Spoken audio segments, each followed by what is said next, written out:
So what is it about helping and guiding people that you love? Yeah, I mean, it is what drives me. It's taking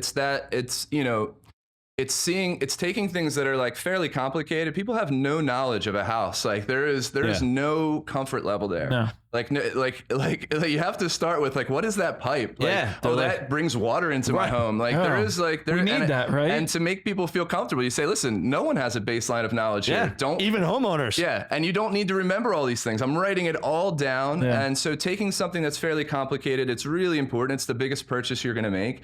And then getting that into a point where it's digestible. There's a report that can be negotiated or like a maintenance record to move forward.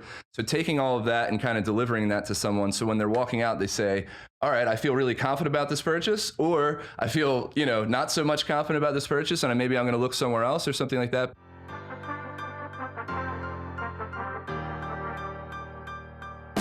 Welcome to the podcast dedicated to real estate, insurance, and everything in between. Join us as we take you along our own brokerage building journeys with additional wisdom from our network of business experts. Welcome to Bricks and Risk. Hey everyone, welcome to another episode of Bricks and Risk. I'm Tim Garrity. And I'm Sean Mooney. And today, Sean, we have an amazing guest. But first, we have our first listener comment. So I'm going to go ahead and read it on the show today. Some feedback? We got some feedback. It's pretty killer. Okay, from Mr. Bobby Hort. Hi, guys. Big fan here. I have a question for Sean. When his clients send him a photo of an accident from an iPhone, how can he tell what happened from a miniature version on his Android? Sincerely, Bobby Hort. Thank you, Bobby. Just made my day. So, Bob, here's how we do it at Mooney Insurance Brokers. Because it comes through as an 8-pixel picture, we actually have to download an additional app that converts that onto my desktop, and then we'll be able to see the full picture, and then we can initiate the claim from there. So, Bob, thank you for the feedback. I hope this helps. And one day when you mature and grow up, you'll buy a real phone. I love it. And it'll work for you. I love it. Well, real quick, we want to introduce one more thing. So if you want to write in to the Bricks and Risk podcast, email us at bricksandrisk, so bricks, A-N-D, risk @gmail.com. If it's good, we'll read it on the next episode. I don't know if that's a good idea. Appreciate it. They might get some squirrely comments in there. I love it. All right, so today we have Reid Stever, the owner of RS Home Inspection. How you doing today, Reid? Doing great. Thanks for having me, guys. Yeah, man. Welcome. Thanks for being here. So, little background on Reid. So, he is the owner of RS Home Inspection. It's something he recently opened, and it's his own home inspection company. So, he's got 20 years experience as a home inspector, or as he put it, a trusted house detective. 10 years with US Inspect and 10 years with Valu Guard. He's conducted thousands of inspections on condos, row homes, multi-units, sprawling estates, commercial properties, very old homes, and also brand new homes. Born and raised in Greater Philadelphia. What's up, Ben Salem? That's right. Technically. Andalusia represents. If we're being Get a little technical. more granular with our location here. He went to Holy Ghost Prep High School, Temple University. He lives in Glenside with his wife, Kristen, his son, James, and his dog, Heidi. And he coaches youth sports. He's on the board of the Glenside Fire Company. And he's an instructor at the Temple Real Estate Institute teaching residential construction, which is super cool, man. Appreciate that. All right, so first question. You've worked for other companies now for 20 years. Dude, that's like an insane amount of time to like get your feet wet, get experience. So when was the morning that you woke up and decided, I think it's time to start my own business? That's a great question. So I've been an independent contractor for the last 10 years. So it's not far off. From being an employee, W-2. Yeah. So, my day-to-day is I'm me. I'm out at a home inspection by myself. Yep. So the day, there wasn't a day. It was a feeling. Thinking about it for a while. And, the timing just sort of seemed to come together. And I think you guys talk a lot about your network and people that you surround yourself with. Relationships that you have. And seeing what people are doing and are able to do. And so being inspired by that. And so that's sort of what sort of echoed in my brain. So I was able to lean on that network a lot, which made the transition very, very smooth. It put me in place with, software I needed, some new tools that are really fun and cool, websites, things like this. It's like you have your own say now on what you use. Whereas That's right. you work for two different companies. It's like they have their own tech, they have their own CRM, whatever. You have to use that. Yeah. So I got, and it sort of snowballed from teaching at Temple was a great opportunity. And so to see some things that you do that maybe you didn't think you could do. And so, and let that snowball from there. So, kind of saw that in myself. I said, well, this looks like an avenue I could take. And wouldn't it be cool to own your own company? Just like, just that freedom to be creative and kind of try different things. So it would be like, in the last 6 months or so, it sort of built from there. I was able to put some small pieces together. And it really wasn't a big leap. Like I said, I typically am by myself. And so it was a fairly smooth transition and spring has sprung. So like timing was great. The market's been really great. And so, but once I had that, it's been about a month now. And so it's starting to, I really appreciate that. And right back at you. Thanks, man. Yeah. We'll jump into a little bit of that too. Absolutely. Yeah. We spoke on the phone. Yeah. So it's like, it's, you guys and the people around me inspire me to kind of take those leaps, which is really cool. Well, I'm going to step away here so you guys can. Yeah. We'll I did gesture your way as well. I know. I gave you a gesture. Think about a better callback to Bobby Hort next time, right? How has your network responded? I'm very interested to hear because you have the relationships prior to jumping off. But for me, when I did it, it was a little different where my expectation was X.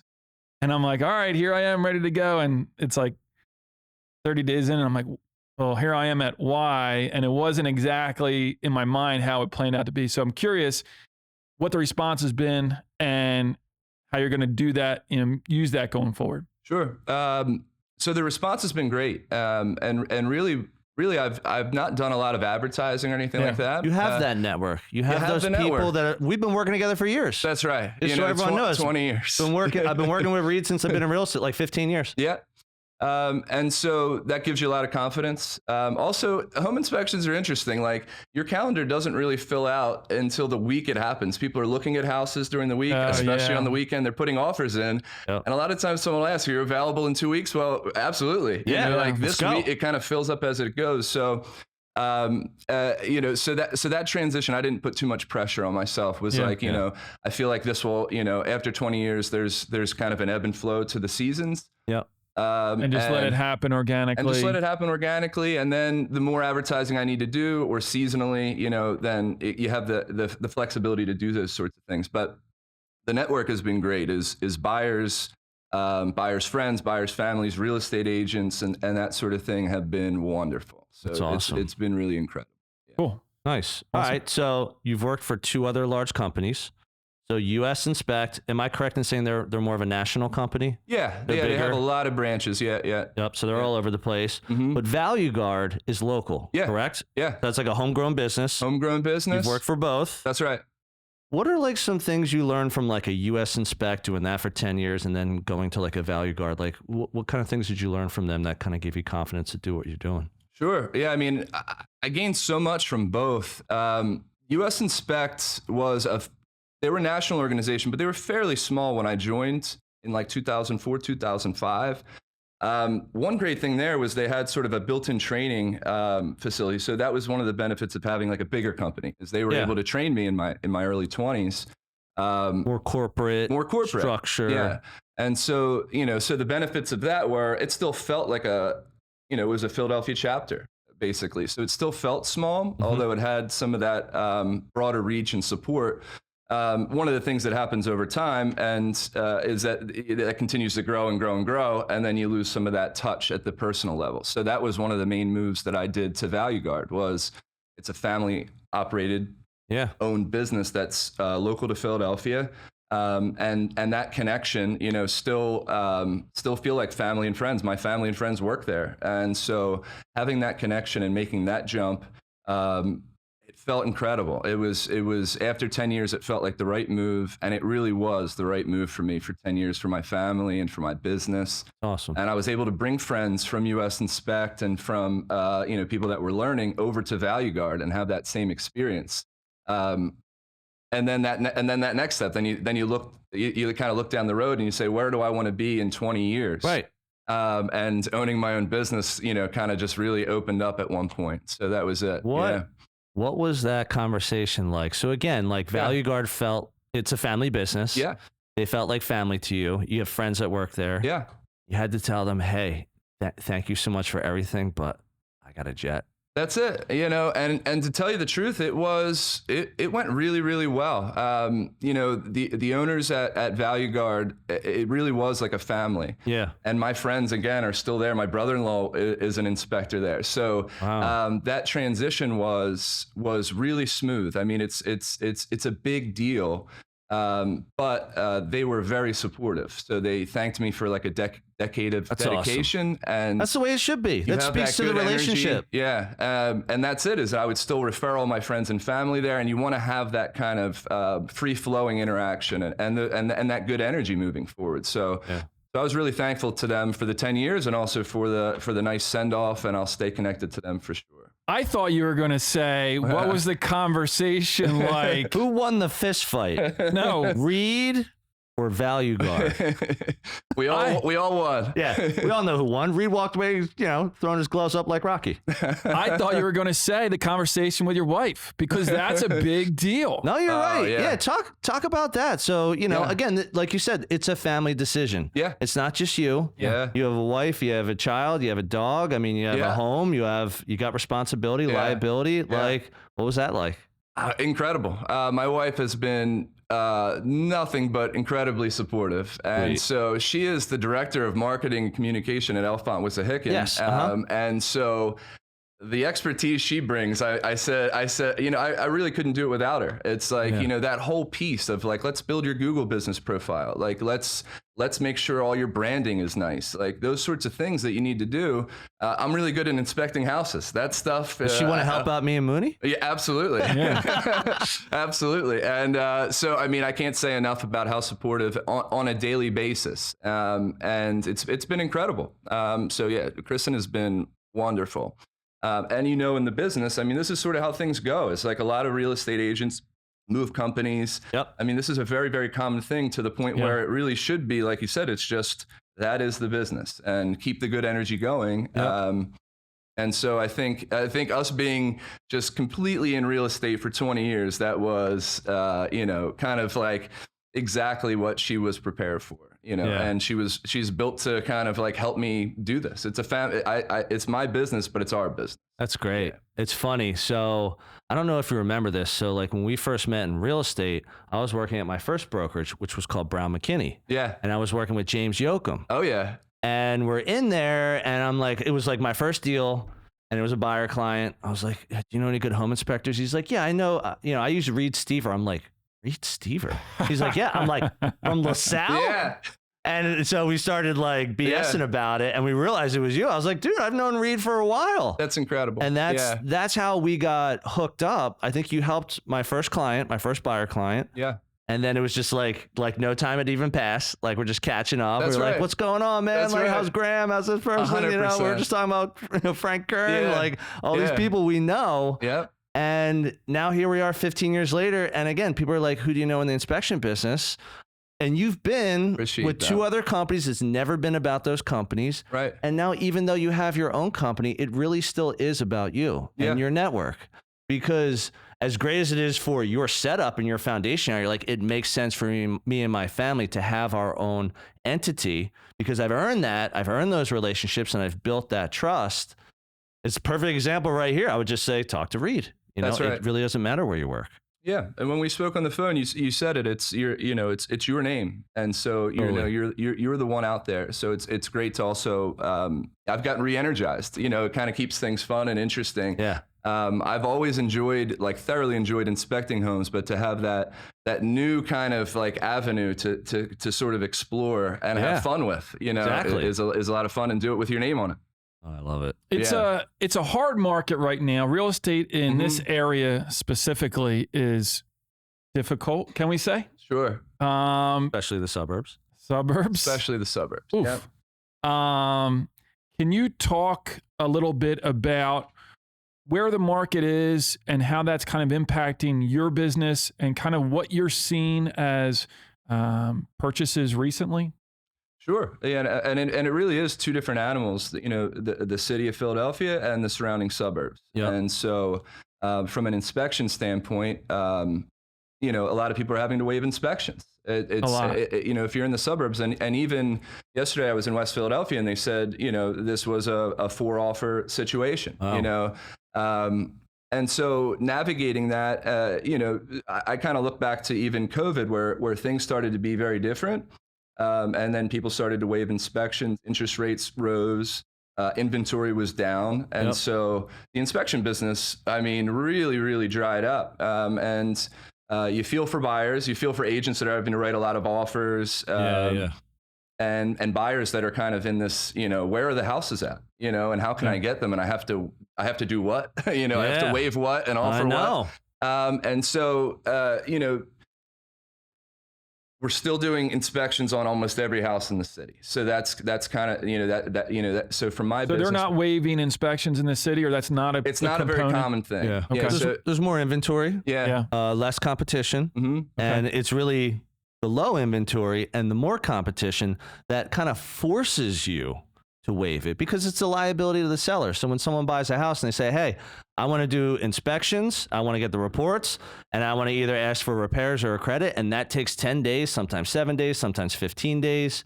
I mean, sellers don't want to wait. Like if they promise the house to you and they take your offer and they take it off the market and you end up not liking the house, guess what? They've lost a ton of leverage. They've lost emotional value of their property, because the next person who goes to put a bid on it when it goes back on the market, they're like, what's wrong with this place? What's wrong with this place? What's wrong with it? That's perception is reality.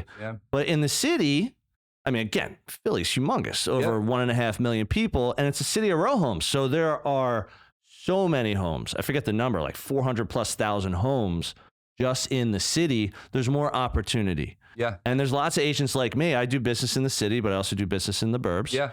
So your relationship will dictate, you know, where are you going most often, even though you live in the suburbs, as do I. Yeah, I would say probably, you know, it's hard to put a number on, but probably 60% of my business is in the city, something like this, and 40% in the suburbs. We're going to try to build out your Glenside clientele. Yeah. After this show. I love it. This is the guy to do it. Yeah.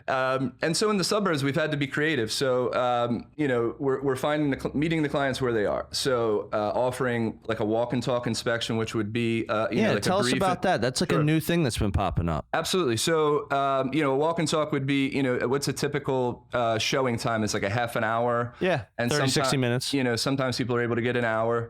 And so, you know, for a low fee, we're able to walk through with the client and say, hey, you know, you can get a lot done in that amount of time. And you say, here are the big things. You know, the house looks good, thumbs up. Like, you know, get these sorts of warranties or that sort of thing. Or wait, can you, just to go a little, one more step? Yep.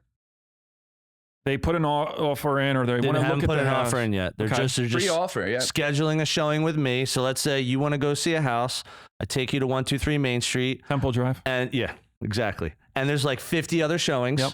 And I'm like, during our showing, Reid's going to come. Now you're going to have to pay him some money. Yeah, okay. Yeah. So, and it'll be a sunk cost. I thought it was like a body cam. Like I would walk around with like a body cam. Yeah. Right. And Reid would be like, go look up there. Point the camera up there. But like you and Katie would come and he'd be telling you about the house while we're doing our 30 to 45 minute showing. So therefore you have this level of confidence when you walk out of the showing that if you have to waive inspections for that home, you're like, I feel pretty good about it. That's awesome. Dude, that is pretty new. Yeah, it's pretty new. I mean, it's been around for a little bit, but it's really popular right now. And it gets you as close as you can get to make that confident step. Yeah. Okay, so how does that compare? So like if I schedule you for a full inspection, right? Yeah. You're going to go through soup to nuts. You're going to have your time to kind of like pick apart and like look at every nook and cranny on this house.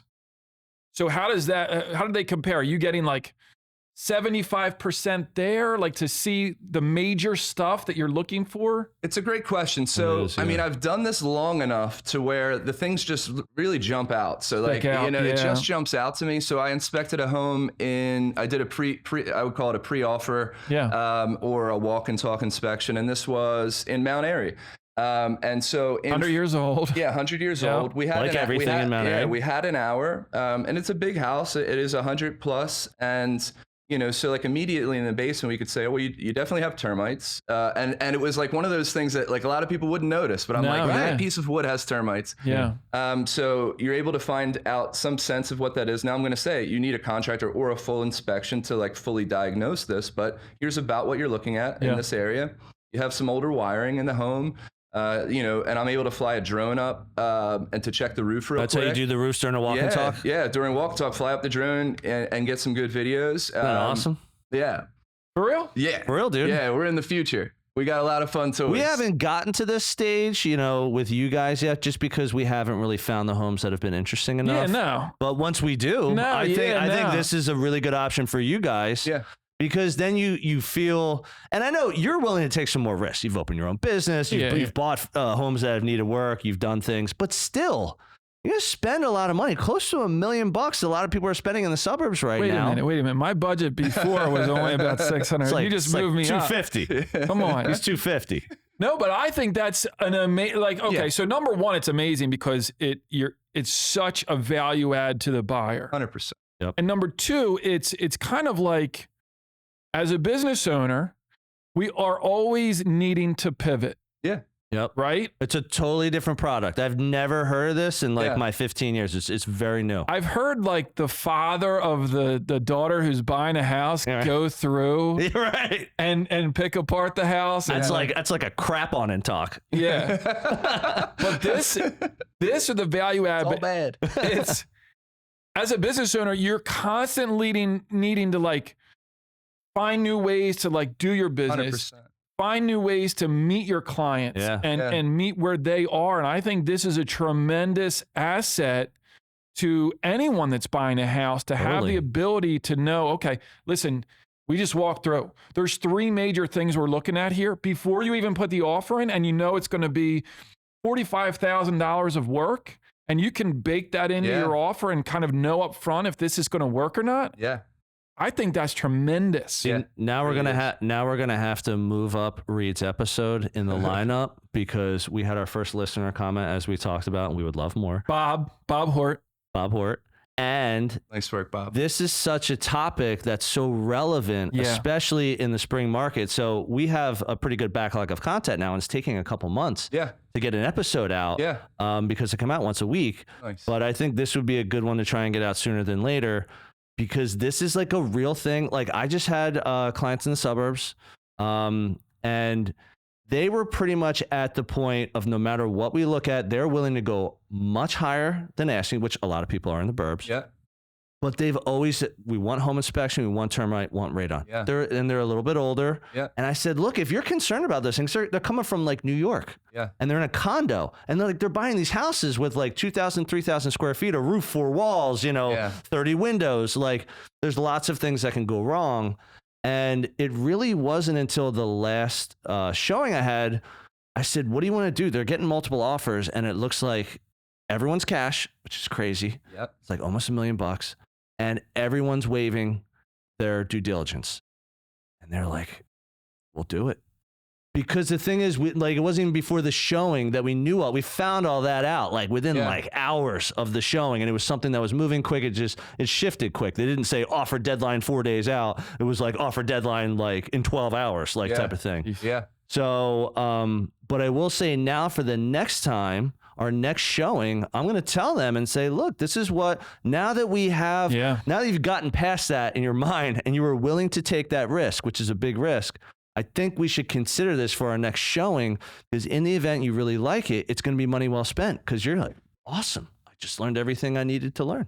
It solves that whole problem of the mystery and all the worry that comes with it. So to your question is like, how much can you assess on a scale of like 0 to 100%? Well, you can identify the major issues. That's within what I that want to time. know. And I can also tell you, okay, well, this is going to be a 100-year-old sewer pipe, so you'll want to get a warranty for that. I say that on literally every house. And that was one point I wanted to bring up with insurance as well. Is like I've been telling people to add this. I'm like, as you talk with the people for insurance, add this as a rider. I keep both on my house through the water company, through my homeowner's insurance. It was $65 for the year. So it's like it's a no-brainer. So I can highlight on a walk and talk and say, well, this is a 100-year-old pipe, so protect yourself here. You have some older wiring, protect yourself here, and the roof is going to need some maintenance and some repair. And we can identify those big ticket items like pretty clearly. Now the minutia, I do a lot of loose handrail. The door doesn't close. You're not going to be able to check every outlet. You're not going to be able to do all that stuff. And you're not going to be concerned with it. Exactly. And so, so meeting the clients where they are, I used to not be thrilled about walk-in talks, to be honest. When we were like really busy, 2 inspections a day, it was kind of taking up a time slot and that sort of thing.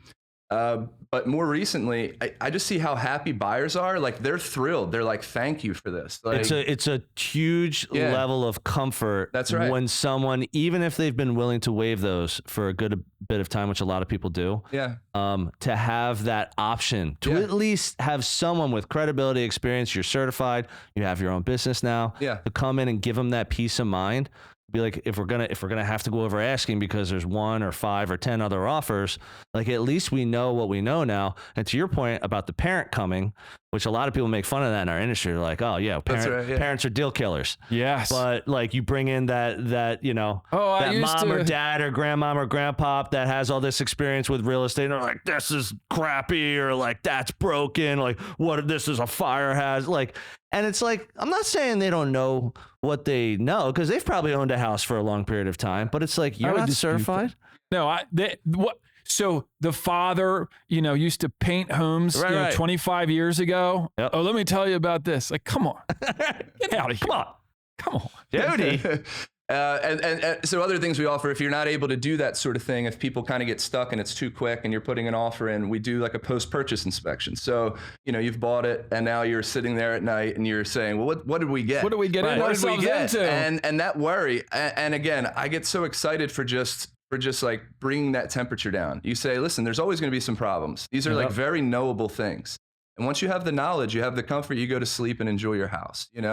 We also do like a pre-listing inspection. So a lot of agents are kind of, as part of their package, they're saying, hey, do this pre-listing inspection. The reward is tremendous because we're front running this. And now you're going to get buyers. You hand them this, and they're going to come in and be able to offer above and beyond confidently. You're going to be able to share that with them. It's already been vetted. Yep. Yeah, and when they go to put their offer in, you're like, here you go. Here's an inspection report. Yeah. Yep. And so they like, probably already know Reid. Yeah, and so I do that for they live in Glenside. They probably definitely know. Well, yeah, if you're in Glenside for sure. And one thing there, and this is just part of like and you guys get it. You're in the people business, so it's like when you see how happy they are, like a pre-listing inspection. A lot of these people have been owning the house 30 years, and they're terrified. What are you going to find? So like being there to say, you always act as a therapist part of the time is like, sure. You have, like, you're like, tell me about your pointing mother. out the good stuff in the house. If you're buying the house or selling the house, this is a tremendous house. It's well built. Like you've done a great job maintaining this. Here's some things you should look at.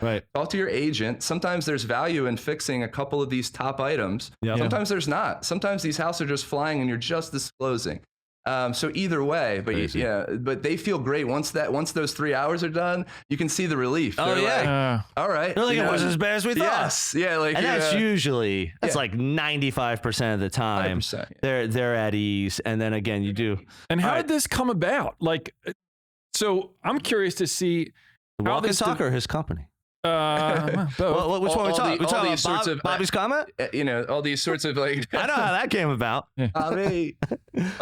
These kinds of like. No, walk and talk. Oh, well, specifically. I mean, that was it a client asked for it, or were you saying like, hey, what other services can I provide? Was it like the chicken or the egg? Was it the client that asked for it, or was it the home inspector that offered it? Yeah, it was the industry. So it started to pop up, and I wouldn't say it was.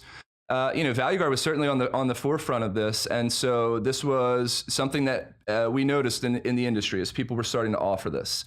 And again, it was a really slow time. So we're chasing the business. Yeah. And that's where the business was. Right. Okay. And we were finding it there, and then finding that people were getting a lot of value out of it. And so, and more in like a spring market is just like things are popping. So it's people want you and there. moving fast. They're moving fast. It's a very fast-paced market. is, so if yeah. you can be there and be flexible, people are thrilled. Just clone yourself and just do 3. That's right. Yeah, that's right. Make a day out of it. Hey, this also goes, we talked about the NAR stuff and the value of buyer agents. This is a buyer agent value point. Oh, yeah. Because if the buyer agent doesn't suggest this or know about it or can foresee or the have things, someone that they can even rely on. Like if they don't, if they don't see that and they don't know that, then they're technically doing their clients a bit of a disservice, because you have to understand what's going on in the market. You have to be prepared for those fast-paced deals, mostly in the suburbs, but some in the city. And you have to make these suggestions to your clients.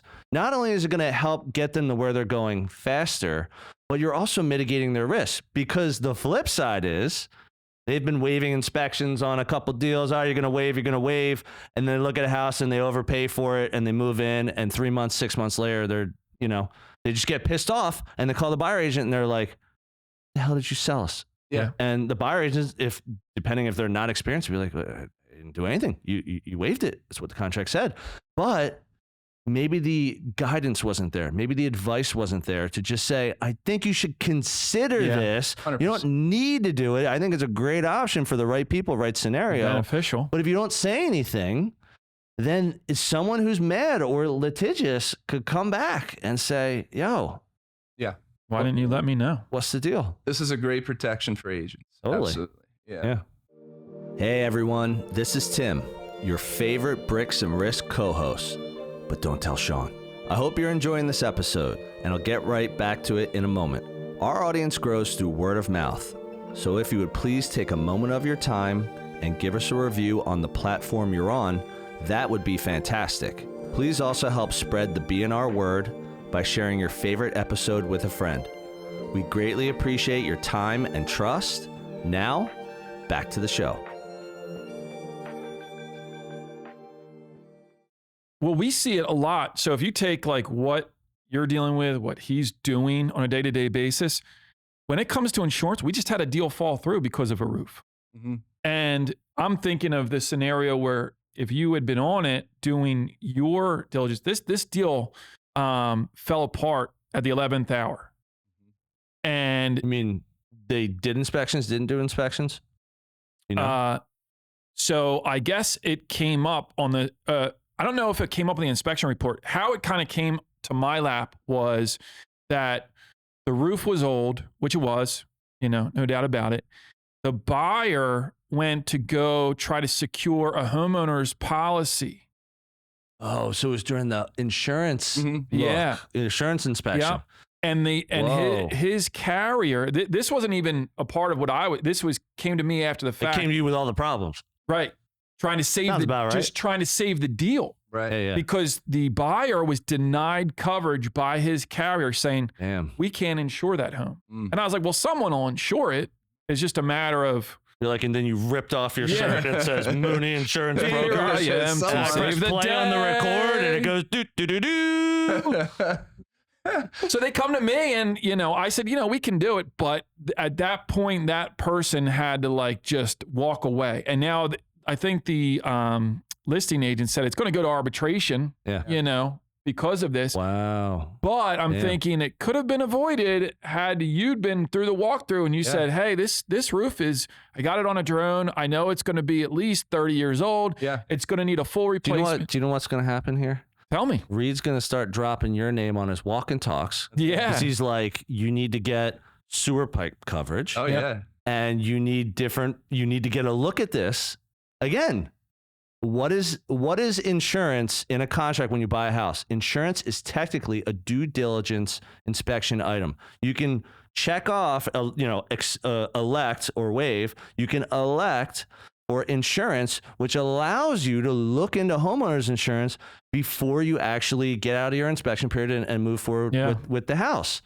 And when you waive all your inspections, you're also waiving your right to cancel a contract or negotiate based on finding the inspection company for the insurance probably came later during the process. And when they did, and they found this problem, the buyer didn't have a leg to stand on because they're like, now I got to buy this thing because I waived all that. I'm past the time. Everyone's emotionally invested in this thing's closing in a week. Yeah. And at that point, they're really like, that's when people get really fired up because they're like, we've already packed up. We're already moving. We already bought another house. Like, there's all these things that stack up when people buy and sell real estate that cause these problems. And it's really knowing that there's opportunity to discuss things, get an insurance quote before you put that offer in, get a walk and talk inspection before you put that offer in, because then you won't make a $500,000 million mistake, or 250 in your case. 250. All right. True. So I got another one. Hit me. All right. So you specialize in home inspections, termite, and sewer. Yep. Do you offer radon as well? Because that's another very common one. Yeah, that so I comes up. subcontract Radon to JSL Radon, which is John LaBar. He owns his own company, and he's, I think, 3 years in or something like this. And he's been awesome. Radon testing is pretty standard with most homes. So a 2-day test. A lot of times what I would recommend to folks that are booking a radon test is get that set up early. So this is, a lot of times people will kind of put it in when the inspection's happening, and you might be in the middle of your period. Like you're at the end of your 10-day wait, and you're waiting on these radon results for 2 days. So if you can have that radon machine plugged in 2 days early, which John does, and then he picks it up during the inspection, you have results that day. So I subcontract the radon out. I used to do radon testing for US Inspect. It's a lot of legwork. And I like to have that part separate. It's like, it's an advantage to owning your company to maybe subcontract that part out because it requires more. Yeah. You get legwork. Somebody trusted and can take care of that. It's a lot of miles, you gotta go back. You got to go back and forth. Yep. At least twice. Yeah. Sometimes. Yeah. Assuming someone opened a window. Yeah. If somebody opened a window, you have to have the windows closed for all 48 hours. So not having to deal with that component. And John is super thrilled to deal with that side, which I love. On a recent episode, we had Zach from Studio Torres, and I asked him, he's a contractor. Yeah. I said, hey, do you ever get into a house and find, a body in a freezer? Right? He's like, let me see. Wait, oh man, found a bone in a crawl space. That was weird. I was like in Port Richmond, and I was with the buyer, and we're looking into not this a T-bone. This is the thing. It's like we're femur, and I touched it, which I didn't like. So I'm around a lot of stuff. You can't touch it. It's a crime scene. I shouldn't have touched it. Hindsight is 2020. But so it just was kind of peeking out, and I go, oh, that looks like a little, and we were looking at it, me and the buyer, and I'm pulling, and it just keeps going, and I'm like, all right, I think we're good here. And the next time was like, So that's a good one. I mean, I did not get a follow up. I don't know what happened, but it was They're a larger. I think I have to put put this. Big bone. It was a bigger bone. I have to put this in my report. I did Bone write in down basement. Bone in crawl space. That's unbelievable. So no bodies, but any cash, anything. You do find some fun stuff over the years. I try to think of something fun as sack of Playboys, Oh, and the attic beers the other day, I think where the teenagers were hiding up. There was this from 1978. I'm walking here and I'm like making sure I don't step through the attic, but I find just a case of Dranky Inglings. It was and I'm Jenny Cream Ale. Somebody's like, this is the roof. I'm like, I think this was a teenager hanging out in this attic. So this is what I drank. Yeah, that's right. There's a house in Glenside, which used to be the old McCann house. Okay. And they had a detached garage. Nice. With the upstairs space. Yeah. Oh yeah. And I partied in detached garages. It was called the cockpit. Nice. And we found that it was always easier to get rid of the beer cans if you just slide them down the behind the drywall. Oh wait, so all right, so let's paint this picture. So the garage is drywalled in, and you go up to the storage space, which is the cockpit, and it's an opening into the drywall. Yeah. Whoa! But it gets better. That place was probably well insulated. So Jimmy Brett bought McCann's house and opened it up. No. And there was cans just raining everywhere. Well, this is also for the audience. This is someone else we know. Bought the house from someone we know. And they found your mess. Hold on. In the corner, we also installed a funnel with a PVC pipe. Yeah. Because you Of course. I know where this is going. You needed a bathroom. Oh man! Oh. This place was decked out. You're like built-in trash can, Upgraded treehouse. built-in urinal. Yeah. Oh my gosh! The things you'll find in I Glenside. love that story. That is priceless. Yeah. Cockpits. Shout out to the McCann Shout family. out to the cockpit, Glenside. Pete, Brendan, Frank, and all of the Nice. the good times in the cockpit. All right, so here's something a little bit more. We ask questions before we do an interview, and one thing you said that really drives you in business is helping and guiding people. Yeah. So, and again, we're all in different industries. Yeah. But yet we're all in a similar industry. We're all in like that client service relationship industry. So what is it about helping and guiding people that you love? Yeah, I mean, it is what drives me. It's taking things that are like fairly complicated. People have no knowledge of a house. Like there is no comfort level there. No. Like you have to start with like, what is that pipe? Like, Yeah. that brings water into my home. Like we need that, right? And to make people feel comfortable, you say, listen, no one has a baseline of knowledge here. Don't even homeowners. Yeah, and you don't need to remember all these things. I'm writing it all down. Yeah. And so taking something that's fairly complicated, it's really important. It's the biggest purchase you're going to make. And then getting that into a point where it's digestible. There's a report that can be negotiated or like a maintenance record to move forward. So taking all of that and kind of delivering that to someone. So when they're walking out, they say, all right, I feel really confident about this purchase, or I feel, not so much confident about this purchase, and maybe I'm going to look somewhere else or something like that. But being that key to that, just translating a house to a person and saying, don't get overwhelmed moving forward. The maintenance will not sound as crazy as what we're talking about. Yep. There's certain things you need to do about every 2 to 3 years to keep this thing going. Yep. Yeah. And safe. It's like a car. You got to like change the tires, change the oil. But don't think you have to have, somebody there 4 transmission times or a engine. year. Yeah. And I've been on home inspections where the home inspector they're not coming down to the level of the person. That maybe they're too technical. Sure. And they're assuming that everyone knows what they know. So I have been on inspections where that has happened, and I don't think that's helpful at all. Yeah. And you and I experience it in our business. If I get a first-time home buyer, they're like,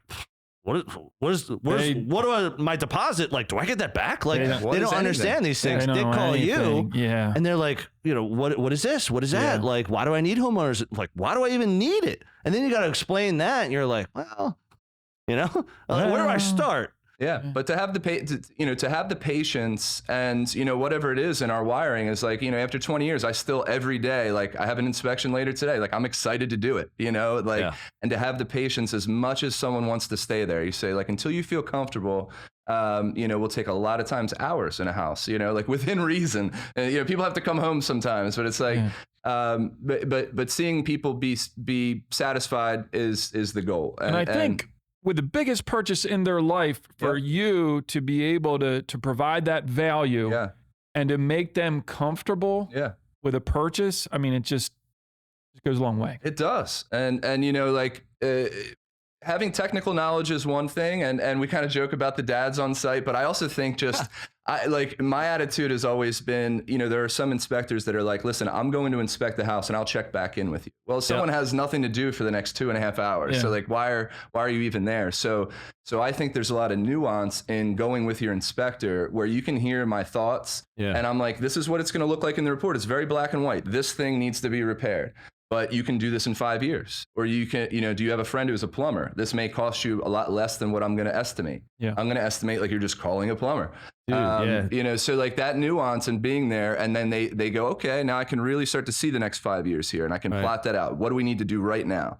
All right, well, you need to fix that wire that's like hanging out of the wall. That's going to but do you need to caulk your windows right now? Eventually, and having that conversation like is something I truly enjoy. I like going through and making sure people are like really focused on what they're getting and a plan for the future.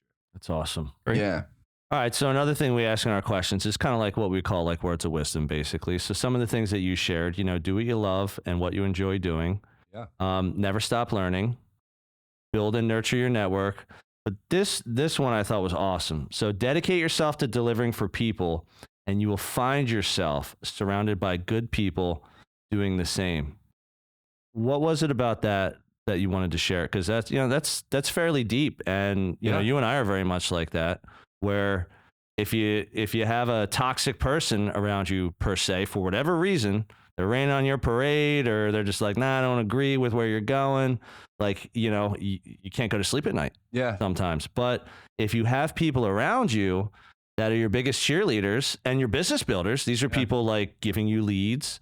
Like, what was it about that you felt the need to share it?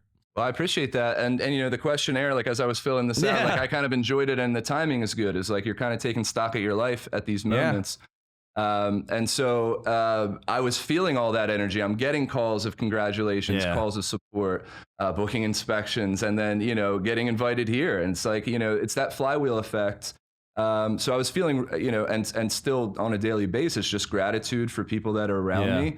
And noticing that we're all in the people business. We all have our families that we care for, and we're out there trying to do really good work as a business for people and provide a service. But it's, you know, I think it's just like an extension of just your life. It doesn't have to be work and then life. It's like, you know, this is, you know, it's kind of like a common theme throughout there, just how you're interacting with people.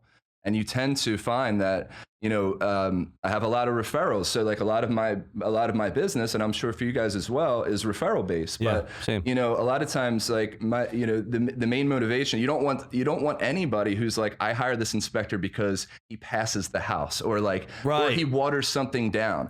People that I think one of the things that a lot of people refer me to is because the buyer is going to have all the knowledge. Exactly. There's not going to be anything hidden, but they're going to be confident buyers with that knowledge. So like, so what that's done over the years is sort of weeded out people that kind of look for that other type of inspector. You know, I've had those awkward conversations where they say things and you go, you want me to say what? Like that is like, why did you? Here, you write the report. Yeah. Like this is very, you know, like, you know, certain people act a certain way that's very unprofessional, but it's, you know, as an industry, what you find is like the people who stick around, the people who are successful have been really good at being good to people. And that's what Usually. it is. Yeah. Typically. Yeah. Yeah. I guess there are exceptions where, you know, if it's like, you know, that's the general idea. Yeah. You gave us a couple quotes too. I put the one that I thought was great. You learn something new every day, from Florence Blondeel, and that's your grandma. Florence, shout out Florence. Shout out to Florence. You know, it's something I say often, and it's good to go into any business to not think you know everything. So like I'll say, you know, I don't have to have an answer for everything. If I see something I don't know, I'll say I'll figure out an answer to this. So, or like yesterday, I've checked out like 8 million windows in my career, and the buyer was like, I think this thing makes the sash sit on this way, and I'm like, I don't think so, but I left a little wiggle room, and he did like, it. I've only done 7,900,000, but I don't want to have that ego, and so he lifted it up. The window sat the way he said. I said, you learn something new every day. I mean, I say it every day, and it's I never say 100% ever. Yeah. I never say with 100% certainty, because there's always just that chance. Yeah. That the window's going to sit on the sash. That's right. Leave yourself some wiggle room, but also leave like your ego at the door. Don't carry that ego around. It's both of those things. So I think, Grandmom taught me well there. So we gave a shout to your grandmom. How about the ladies club? Can we get a Andalusia Girls Club? There we go. Nice. AGC. Grew up in Andalusia. Andalusia Girls Club is a fantastic group from Andalusia, and they've been friends for, I mean, I'm 45, so 50 years or something like this. And your mom? You know? My mom, Lynn, and my dad, Jim. He's not in the Girls Club, but shout out to the Girls Club. Honorary member. Aunt Lynn next door, who's Donnie's mom. Next door is like, you know, shout out to all the Smith family. Yeah, shout out to the Smith family for sure. All of the love. But yeah, so they, you know, that's community as well. I can segue that into. I love that. You know, that was always like, you know, in Glenside I have this. I'm really fortunate. It's like you're surrounded by people that are just, you know, they're involved in sports. These are people that are involved in the community driven. They want, you know, to provide assistance and support and help one another. That's right. They see it. There's not like a clear line between not doing it and doing it. People, once you're volunteering and helping out, it's like that's why this thing moves, you know. And so Yeah, so the Andalusia Girls Club was a big, I love it. a big part. They had the Andalusia Jug Band as He's well. gonna. back Do you know then. what's gonna happen now? He's gonna come in here with a shirt or a hat Yes. that says AGC on it. Oh, absolutely. There's gear. There's gear. There's gear. I want some swag. Yeah, I'm they gonna got work on gear. that. AGC swag. Oh yeah, they do short trips every year. They have Oh, fun, and they that's show you how to great. do it right. Work hard, Nice. raise your family, and I then, expect and have our fun. next feedback to be from Frank Kern. Yeah. I hope so, Frankie. If Dropping you're us out a there, line. The Colonel. knock knock. Yeah. All right. So before we shut it down, why don't you share with the audience the best way that they can learn more about you, your company, and everything you got going on? Absolutely. So the business name is RS Home Inspection, and my website is rshomeinspection.com. Really nice to have those things be like clean and Line up. Yeah, line up, which is important. Nice. You can always text me, 215-605-2654. I think that's important in the business, is to just be available all the time. Yep. Do you have a roof leak on a house you're looking for? I can come diagnose that, that sort of thing. And my main phone number, Sharon, who is the scheduler, and she's amazing, 215-550-1096. Awesome. And that's to schedule inspections. So yeah, I want to give Donnie a quick shout out. It's like, Donnie, our friend who passed away, my best friend, my brother, he opened his own business, and he was Signature Contracting, Donald Smith's Signature Contracting, and so Sharon, my schedule, has Signature in her business name. So I felt like that was that's Donnie cool. giving me the nod as we went through. So I was inspired by him Our as boy well. Donnie. Yeah, We love the you, man. best to ever do it. And so, so if anybody needs an inspection, again, the freedom of my own business is I like to do everything. So that's, some things are, just a quick inspection. Can you drive by this house? Can you make sure this thing is good? I don't charge for everything. Like a lot of times I like to have the freedom to just kind of go back and reinspect things and that sort of thing. So don't hesitate if there's like minutia, if there's some weird thing in your house you just can't figure out. I like to play the detective, like it's fun. Problem solving. Problem solving. If you're calling a lot of contractors in, you start to get big numbers, you start to get things that they're going to try, but they're not necessarily the thing that will work. So a lot of times I can tell you, all right, this is what you're going to want fixed. We can document that, and now you'll hire the right contractor for that. And I think Great. with insurance too, I come across these a lot, so I might be burning you up. Yeah, You know, this is the thing. I enjoy More it all biz. day. Absolutely. And Cool. right back at you. Yeah, for sure. Well, thank you so much for your time today, thanks for Reid. coming Gentlemen, it's been a pleasure. Greatly appreciate it. And thank you for your time as well. That's all we have for this episode. So thank you for tuning in again to another episode of Bricks and Risk. See you soon. Thank you for joining us on another episode of Bricks and Risk. Our goal is that you walk away with 1 or 2 valuable nuggets, and we greatly appreciate you sharing your time with us today. You can find all B&R episodes on Spotify, Apple Music, YouTube, and anywhere else you get your podcast content. Until next time, keep learning and keep growing.